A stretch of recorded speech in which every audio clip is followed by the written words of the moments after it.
So, I don't know how many of you saw my last video on Sheepdog and Wolf, but in that video, I said this. The thing is though, I didn't have a lot of games for the PlayStation 1 growing up, so it was thanks to family and friends that helped me to broaden my horizons with video games. Wow, broaden my horizons sounds like someone's been eating a dictionary. Okay, so in layman's terms, I'll explain what I meant by that.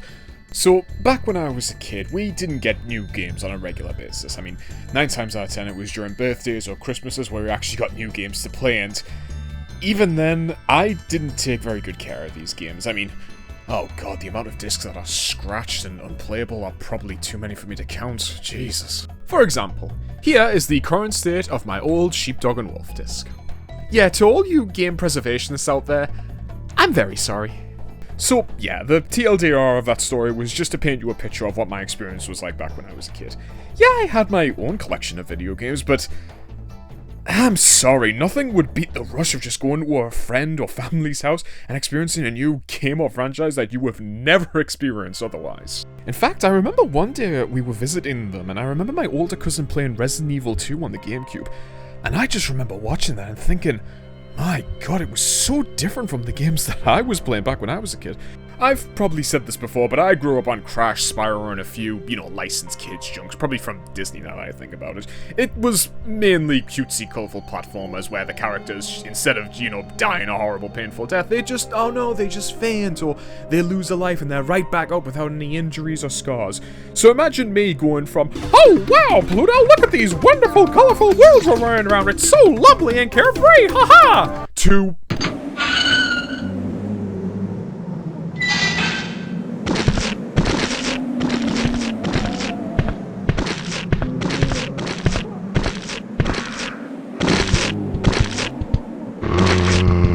Thank you! Thankfully, my cousins had a lot more games that were more suitable to me, In fact, 2 that I remember off the top of my head was Chicken Run and The Emperor's New Groove, both for PlayStation 1 now that I remember. Both really great games, despite the fact that Chicken Run was just essentially Metal Gear Solid for kids, and The Emperor's New Groove was just your run-of-the-mill 3D action platformer. But hey, they were still really good games, and heck, they even contained clips from the movies. And yeah, they were bit crushed harder than a bag of busted Smarties, but it was the novelty, And it wasn't just the PlayStation 1 either, they actually had quite a few portable offerings as well. Yeah, they had the DS and Super Mario 64, and I think one of my cousins had a PSP with, I think, Yu-Gi-Oh! GX Tag Force in it, believe it or not. But they had plenty of GBA games that I could scrounge for as well.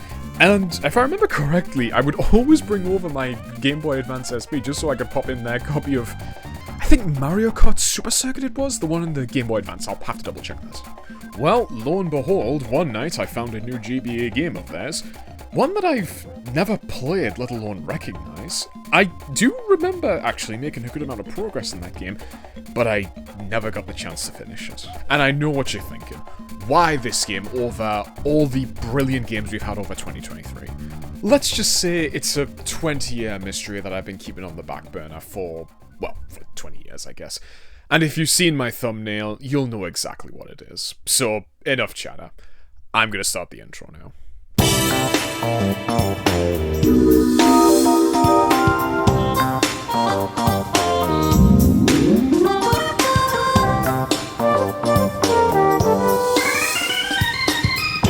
So, can you believe Scooby Doo has been a thing since 1969?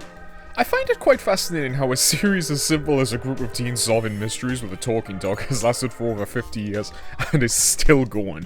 And I'm not saying that just to hate on it. I personally do think that the series is still a good watch to this day. I mean, if you survive for 50 years, you've got to be doing something right.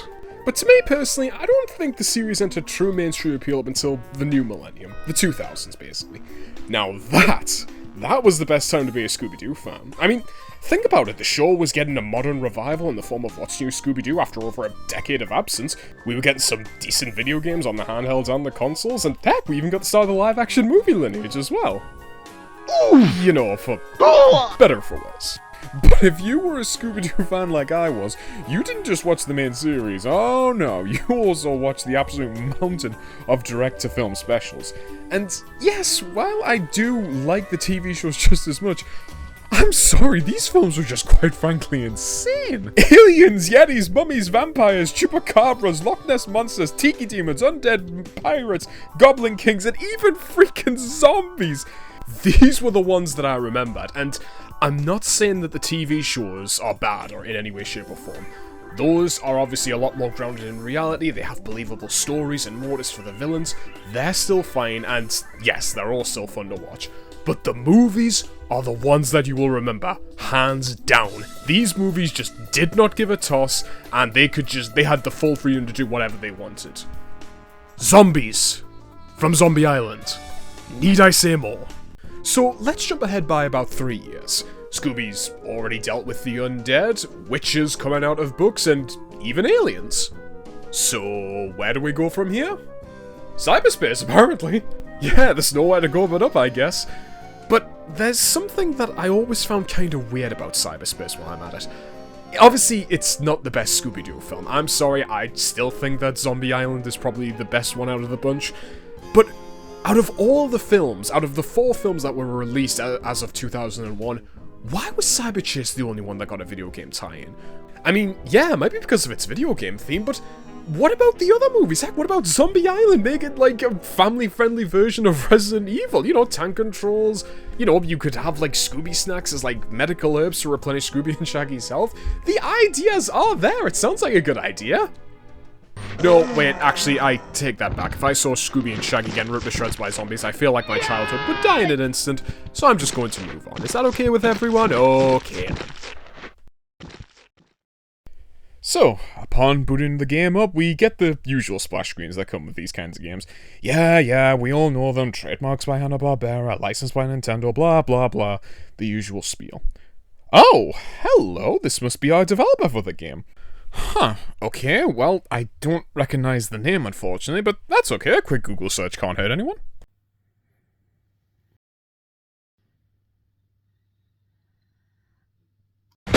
Okay, so, after about 30 minutes of trying to find some information about these game developers, I discovered well, not really a rabbit hole of secrets, more of a tree trunk of secrets from this developer, because, well, they didn't start off just as creations at first.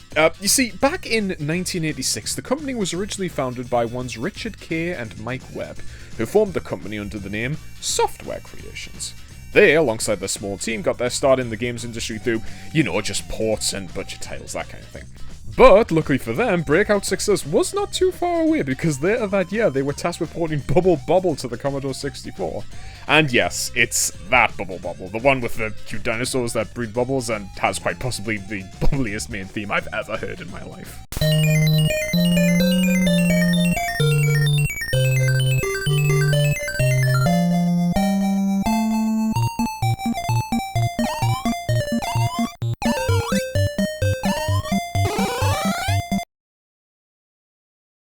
But the success trend didn't stop there for Old Software Creations, oh no, because in 1990 they created an early demo for a little game known as Solstice, which won them a contract with a little-known company known as Nintendo. Yeah, I don't know if you've heard of them. Which, by 1990, probably made them one of the first British game developers to work alongside Nintendo. Yeah, I'm serious. I cannot stress how talented Richard and his team must have been if they managed to grab the attention of the big N themselves. They genuinely paved the way for other great British game developers like Rare and Argonaut Games. I mean, Christ, now that I think about it, if without Software Creations, we probably wouldn't have gotten games like Donkey Kong 64, GoldenEye, and even the Banjo-Kazooie series.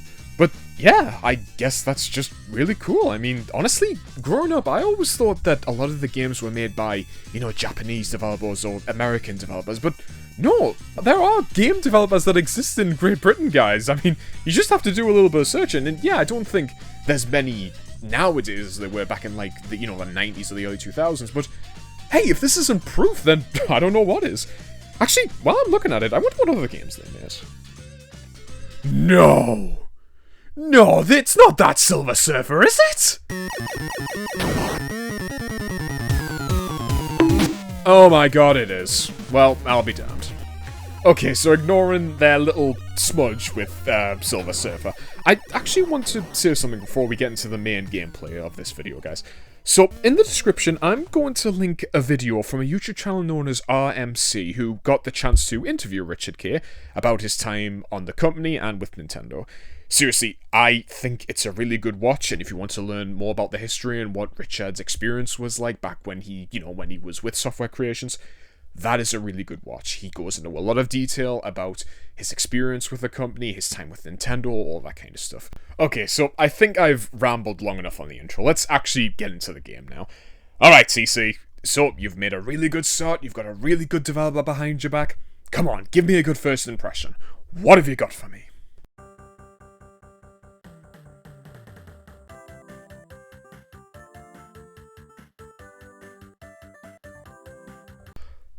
Okay, good attempt, but I have some questions. Oh my god, what the hell am I looking at? And why does it look like a bootleg? It's the music. It has to be the music, isn't it? Oh my god, hearing that classic Scooby Doo theme bit crushed and spat out onto a GBA speaker is not doing it any favours.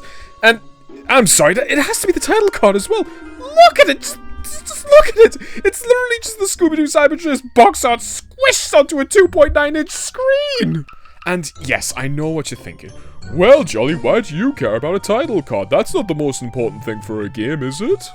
Well, no. Okay, it doesn't have to be 100% necessary, but in my opinion, a title card is a good way to leave a good impression with the player as soon as they boot up the game. Like, for instance, one of my personal favourite title cards has to be Crash Bandicoot 1. And yes, it's simple, it just has Crash running up to the screen to greet you like an excited dog, but there's movement to it. We even have a unique model of Crash pulling a very unusual expression that kind of reminds me of the time I stubbed my toe when I was a kid. But for those of you who still wish to argue with me and say that's not a fair comparison, well, I've got an ace on my sleeve for this one. Have a look at this intro from Scooby Doo 2 Monsters Unleashed on the GBA. Already this intro's 10 times better. First and foremost, we get a really well animated shot of the pterodactyl ghost flying in. The camera then pans down to the Coolsville Criminology Museum, coupled with the chatter of the crowd before their uproarious applause as the Mystery Machine limousine pulls in. And after that, we finally get our logo as it phases into frame. Compare this to Cyberchase, who stumbles drunkenly through the door, falls flat on his face, passes out, and all he can be bothered to do is, "Whoa, radical title card, my dude!" And the torment doesn't stop there, ladies and gents. No, because we're then hit with a background who loves to spin and bright yellow text that is tricky to read on the aforementioned 2.9-inch screen. Yes, I know it's fitting for the whole Cyberchase aesthetic, but I'd rather have something be readable and not rendered in 7 pixels or less. Okay, I'm done with all my grievances. Let's just stop playing the game now. Hey Vector, we found the computer room! Anyway, after walking around for about a minute, I find 2 discs in one room, we head back to the computer lab, stand in front of the laser, and get brutally defragmented. Since I collected those 2 discs from earlier, it means that we now have access to the first 2 levels. We can either choose Colosseum or Ocean Chase. And because I like doing things in order, I'm starting off with Colosseum. I'll admit, level 1 is a really good level to start off with. It's a simple left-to-right movement level, you know how to deal with enemies, and you even get introduced to our 3 main collectibles: Scooby Snacks, Smiley Faces, and Disguise Tokens. Disguise Tokens are pretty much self-explanatory. They basically give you another chance to use your disguise, making you invincible to enemies. I mean, I do like the idea. It ties back to the times when Shaggy and Scooby would use costumes to fool the ghost, and I could give Scooby the chance to dress in drag. Moving on. Now, for the smiley face at first, I didn't know what this thing did. Was it a 1-up? Was it something specific that helped me to progress the level? I had no idea, but then I took damage later on in the level and discovered that it actually heals health. Wait, seriously? It just heals health? Nothing special or anything like that? Okay, I'm not complaining, but why just a smiley face? Why not food? I mean, come on, Scooby Doo 2 Monsters Unleashed. Yes, I'm making a comparison to that game again. Just bear with me for a sec. That game had health pickups that were just chicken drumsticks and hamburgers, but at the very least those were more appealing to collect, and it made sense for Scooby and Shaggy because those guys were basically just trash cans on legs. They'd eat anything if it meant recovering health. And yes, I know collecting health in video games is a cliche. I understand that. But come on, I'd rather take food over this yellow smiley face, which is probably the most stock, basic, bare bones idea for a pickup. Probably doesn't even taste good either. Yeah, you know what? I think I'll pass on that one. You know, if I've got a hankering for smiley faces, I'll stick to McCain. Thank you very much. God, god, that reference was so British, no one's gonna get it. And finally, we have our third collectible, Scooby Snacks. These are littered very frequently throughout the level, which is good because you will need them to finish the level. I'm serious, you can't progress or finish any level until you collect the required amount of Scooby Snacks before you reach the Scooby Snack box to finish the level. Don't have enough? Well, tough luck, sport. Looks like you're gonna have to backtrack. Yeah, I'm not gonna sugarcoat it, it's basically a form of padding used to lengthen the playtime. You don't gain an extra life for collecting 100, and it ain't used for a kind of currency. If it weren't for the fact that you have to collect them to complete the level, I would say they would honestly be completely useless. So, after a very quick level consisting of only 1 minute and 4 seconds, yes, I counted, we collect enough Scooby Snacks, make it to the coveted box of Scooby Snacks, and hey, look at that! We got ourselves a creeper boss fight.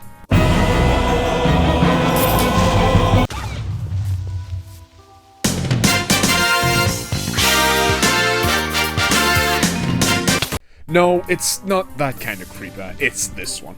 Old Hunchback here is our first boss fight for the game, and would you believe me if I told you that this boss fight is terrible?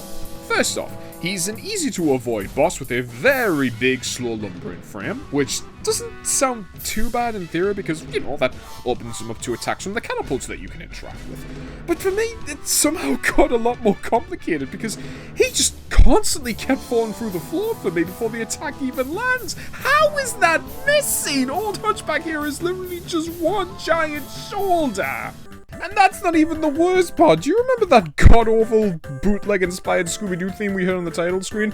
Well, lucky for me, I get to hear it again throughout the entire boss fight.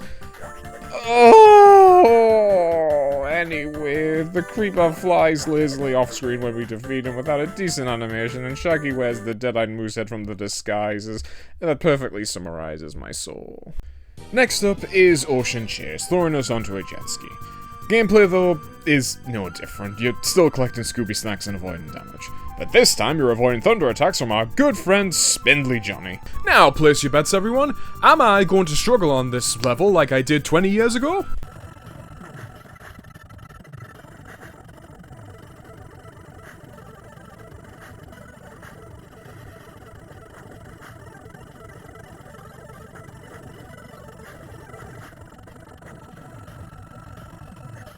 Well, you know what? At least he tried.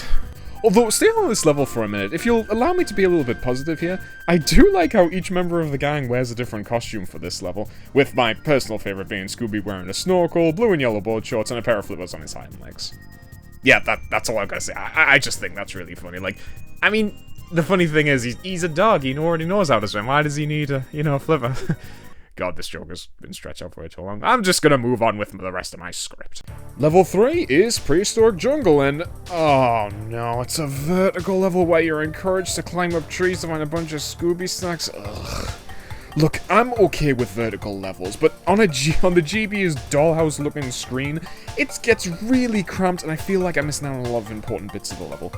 But then again, I managed to finish the level in one go and didn't even need to backtrack, so maybe I was overthinking it.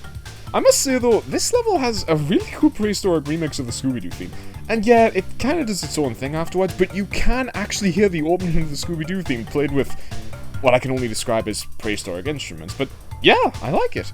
Yeah, have a listen while trying to hum the Scooby Doo theme song. Don't worry, you'll be able to hear it. I did my due diligence and made sure to edit it quite well.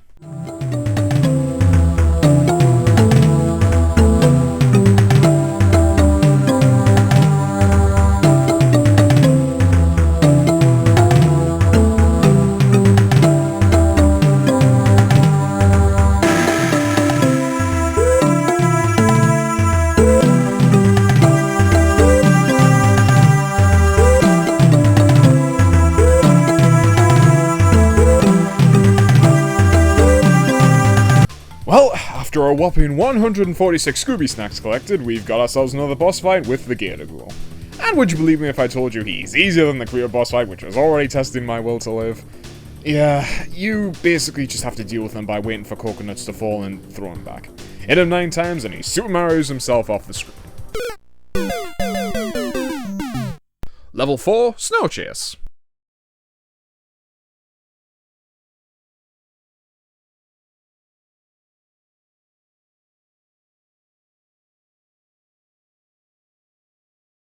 That joke makes sense to anyone? If not, the joke was that Snow Chase is literally just the same as Ocean Chase. Can I go home now? No, of course not, because you need to go through what is quite possibly the worst level in the entire game, level 5's Boardwalk. Now, at first glance, this level doesn't look too bad, but here's the problem. Two of the most annoying enemy archetypes in the entire game, hell, in the entire history of video games reside here. What are those two archetypes, you're wondering? Well, number 1, enemies that unfairly gut punch you from off screen, and 2, the dreaded float above your attacks enemy. These two Chuckle Brothers here were the bane of my existence when I first played this game as a kid, thanks to a mix of cheap shots from the clown and being unable to deal with the green ghost because you can't aim upwards in this game. Yeah, apparently Scooby and the gang suffer from Mega Man syndrome because if the ghost is floating just a few pixels above you, whoops, you miss and you'll take damage.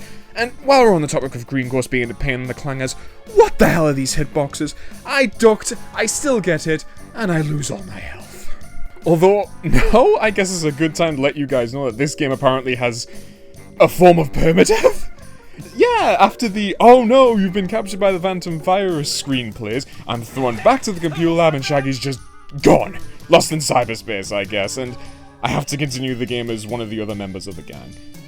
Okay, I'll admit, that's a really great way to display a live system in a platform without having the big X plus a number next to it. But I gotta say, losing a member of the gang on top of that somehow adds more tension to the game and encourages you to play a little bit more carefully. Like, I'm sorry, I can't be the only one that's imagined Shaggy suffering the worst torment possible, floating in an endless void of cyberspace in the form of a 3 megabyte file. Like, yeah, holy crap, we gotta save him, and the only way we're gonna do that is to beat the Phantom Virus at his own game. Well, I guess I'm going back for round 2 on the Boardwalk. Second time round, I get through with little to no problems, actually. Maybe it's because I've replayed this level so many times as a kid, and I'm an older adult. I actually know how to avoid the enemy's attacks and, kind of cheese the stupid green frickin' ghost. But, yeah, I get through with no problems, and heck, I even managed to get a clip of a crab in the level. Should show up right about now. Oh yeah, this was well worth the pain and torment. This leads us on to our third boss fight with Donkey Kong, apparently. Yeah, we're running to the top of the platforms while avoiding barrels being thrown at us. Yeah, it has to be Donkey Kong. It can't be anyone else other than the King of Swing himself, right? So, we make it to the top and... Hey, wait a minute, that's not DK from the popular Nintendo series, that's Old Iron Face from the Scooby Doo Show, Season 3, Episode 7, Creepy Case of Old Iron Face. I was lied to. Oh my god, I finally nailed that sentence in one go. God, that took me 10 tries to finalize it. I'm going to bed. But not before we make sure that Old Iron Face can swim here. Yeah, we gotta throw some life preservers on this guy before he drowns. Let's help him out, if you know what I mean. You know, it's kind of ironic that we're using life preservers to try and kill someone. Oh well. Hey, Iron Face! Get a life preserver. 6 life preservers later, and no, I will not read that in the SpongeBob French narrator voice. We defeat Old Iron Face, and he does his best impression of Sonic the Hedgehog losing a life. Well, guys, we're officially in uncharted waters now. I have never seen what is beyond level 5. Buckle your eyeballs, ladies and gents. It's time to finish what I started. Our final level is the arcade, and for this one I thought I'd play as the Great Dane himself. You know, because in the movie, Scooby is the one to beat this Phantom Virus, and, it just seemed fitting. Am I wrong to kind of connect this back to the movie and so on? Yeah, probably. Let's just keep moving. The arcade is a very tricky level, to say the least, and not just because you have to deal with the clowns and the friggin' green ghosts again, but because the objective has now shifted. There is now no reason for you to be collecting Scooby snacks anymore. Wasn't planning to begin with! Now your objective is to find 4 Magna bars throughout the level, and yes, that's what they're called, don't argue with me. But yeah, that shouldn't be a problem, they should be easy to collect, right? Is what I would be saying, but unfortunately this level had to make things difficult. Couldn't make it simple, could you, Cyber Chase? Okay, let's start from the top. So, to complete this level and to finish the game, we need to collect those Magna bars, and bring them to this weird room with the giant magnet. Okay, fine, you think to yourself. What's the problem, Jolly? Well, unfortunately, when you collect a Magna bar, you can't pick up another one until you drop the first one off at the machines. So the process turns into this big backtracking slog where you're running back and forth between the rooms, while trying to keep your health up from those aforementioned green snot rags. Why can't we stack the magnets together? You know, like actual real-life magnets? I mean, I could stack discs back together in the computer lab, but magnets? Nah, we can't stack those together. Go and get them individually. And it wouldn't be so bad, but Scooby's Mega Man syndrome has evolved to the point where he's suffering from a horrible case of knockbackatiosis. I swear the amount of jumps that were blocked by those stupid green snot rags could drive a man to drink. I hope I never have to see them for the rest of my life. Thankfully, a saving grace of this level is the fact that all items respawn if you re-enter that section. Yes, even the McCain smiley face health pickups. So, theoretically, you do have unlimited healing, and I guess you have an unlimited amount of Scooby snacks to collect for those of you who wish to aim for that pointless high score, so hey, have a go at it, you weirdos. So, we collect our 4 magnets, individually, lead the Phantom Virus under the magnet, and introduce him to my good friend McAfee. And, oh hey, look at that, he even gets a unique death animation. No Super Mario off the screen for him, no, he gets the special treatment.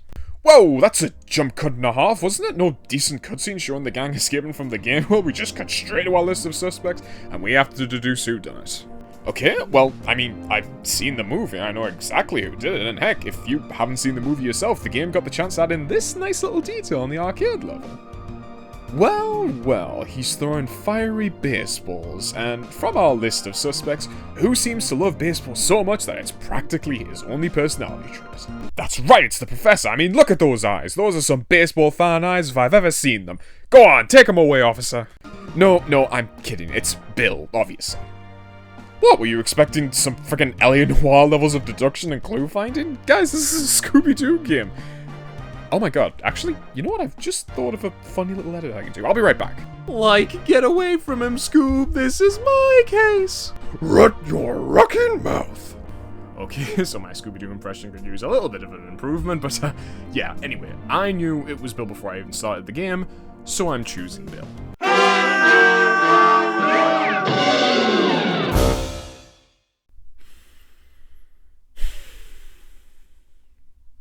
I'll be right back.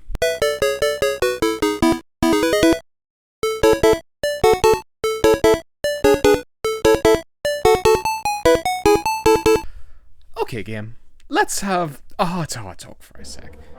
Firstly, what do you mean I got the wrong guy? It was Bill, I'm 100% certain, and don't even try to gaslight me. I've seen the movie dozens of times over. The evidence was all there in the film, and even in the game, it was Bill! But you know what? The game doesn't care about that. No, the game just basically did the equivalent of slapping me in the face and saying, well, tough toenails, kid, because after this, the game resets back to the opening splash screens, which means that if I want to see the real ending, I gotta play through the entire game again. Which means...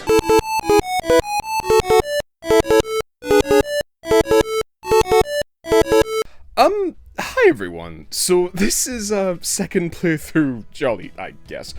So as of this recording, I've just played through the game again after my first bad ending, and I've discovered something that's forced me to change a good chunk of my script. So it turns out that the reason why it wasn't built to begin with was because the game actually has a system to determine who the culprit is. Yeah, so the way the system works is that in the 3 ground movement levels, those being Coliseum, Prehistoric Jungle, and Boardwalk, each of those levels contain a clue that you need to collect in order to figure out who the culprit is and, you know, get the true ending. Now, how did I know that you had to do this? I didn't. I ended up having to find a all clues playthrough from user Well Jamie, who saved me a lot of time searching for those items, so give big thanks to him, obviously. But with that in mind, I reload my save through the password stream, and I replay the levels that I may have missed items on. Now, when I check the pause screen, I have 3 items in my inventory. A keyboard, a coffee mug, and a graduate's hat. Well, first of all, it can't be Bill because all his items are baseball themed. That and the fact when I chose him for my first time, I got a big fat... But you know what? Let's cheat a little bit here. So, in the password screen, if you type in... Oh, man. Oh, okay, game.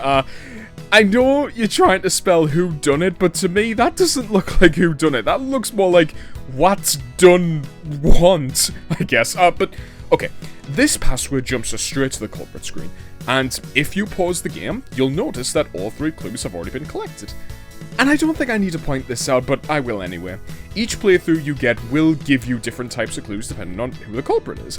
Yes, including Wembley, the dopey security guard. I'm sorry, but I'm gonna do the one thing that you shouldn't do in media and judge a book by its cover. How the hell does this guy know how to make a phantom virus? Okay, enough about that. Let's just focus on the items that we got from our first playthrough. We have to deduce who owns these items, because whoever owns these items is obviously our culprit. And spoiler alert, from the items that we have picked up, it's Eric. Yeah, our lifelong friend was the culprit all along. Wait, what?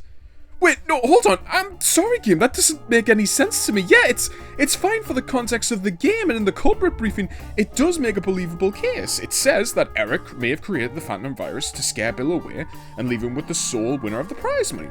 Okay, that's believable. I understand that, but if that's the case, why would Eric put the phantom virus into his own game to scare Bill away? I mean, wouldn't it have been more effective to put the virus in Bill's baseball game? I'm sorry, game, I just don't get it. But hey, I'm not gonna argue with the game. So, for my second playthrough, I choose Eric this time and... Oh wow, huzzah! Congrats, we've solved the mystery. And the game congratulates us with that classic saying, and it would have gotten away with it too if it weren't for you and those meddling kids. Oh, they've changed it for this game. Okay, so I take it we're just going to completely ignore what Scooby did? Yeah, that's fine, yeah. Bordog only went ahead and defeated the Phantom Virus. Twice. Oh man, this ending portion was a wild rollercoaster of emotions for me. Oh, don't get me wrong, my jaw dropped when the game gave me that massive middle finger in the form of the bad ending screen. But at the same time, I'm glad that I got to see the bad ending, because at the very least we get to witness this face from Shaggy. Yeah, that is the face of a man who has suffered through cyberspace limbo, and has seen things that no other mortal man should witness. So, for those of you who are still watching this video all the way to the end, you're probably asking yourself, Jolly, what did you think of it? This game has been on your bucket list for almost 20 years at this point. What did you think of it? Was it nostalgia? Did nostalgia take over? And did you think it was alright? Or was it genuinely a bad game?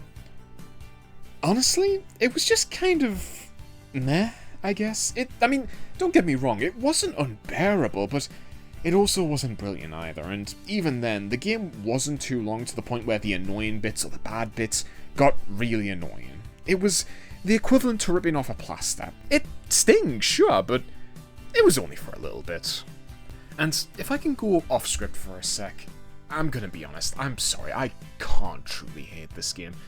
It has too much nostalgia, and it's important to me in the way that, thanks to my family, thanks to my cousins, they introduced me to more games. Like I said before, that opening at the start of the video wasn't me trying to be flowery or trying to be like, oh wow, my cousins opened up a new world of video games to me. No, that was truly an honest-to-God thing. I found this game just lying in a kitchen drawer at one point. Don't ask me why the game was in the kitchen drawer, but, you know, I basically played that game without their permission. And I probably should have asked for their permission when playing it, but it's in the past now, so let's just move on. Yeah, okay, so I always had an intention of reviewing this game and playing it, and basically sharing my experience with you guys in the form of a video. And I know that a lot of people are not going to see the nostalgia. They're going to see it as another licensed kids tie-in game that tied in with a movie. And yeah, I guess, but is there anything wrong with that? It was truly a special time. I mean, we got to play as our favourite heroes or our favourite characters from TV shows. We got to explore their worlds in, you know, like in any kind of media, whether it be platformers, first-person shooters, I don't know, like side-scrollers, beat 'em up, anything. It's just, oh, ow! I actually just bumped my mic. Ow. Yeah, I hope that doesn't pick up on the mic on my recording. But yeah, yeah. Anyway, if you have enjoyed this video, I just want to say thank you. And one last thing I want to say to my cousins, if you're watching this in particular, I just want to say thank you for truly sharing this game with me. I probably wouldn't have known about this game any other way. I probably wouldn't have even picked it up if it weren't for you. And yeah, like I said, at the start of this video, I wasn't kidding when I said that you guys opened up a wide variety of games for me. And yeah, now this is starting to kind of sound a little bit sappy, so I'll just leave you guys with this. If you do find your copy of this game again, please do me a favor and bury that thing in the backyard. I swear, if I see those green sheet heads again, I might just become an alcoholic.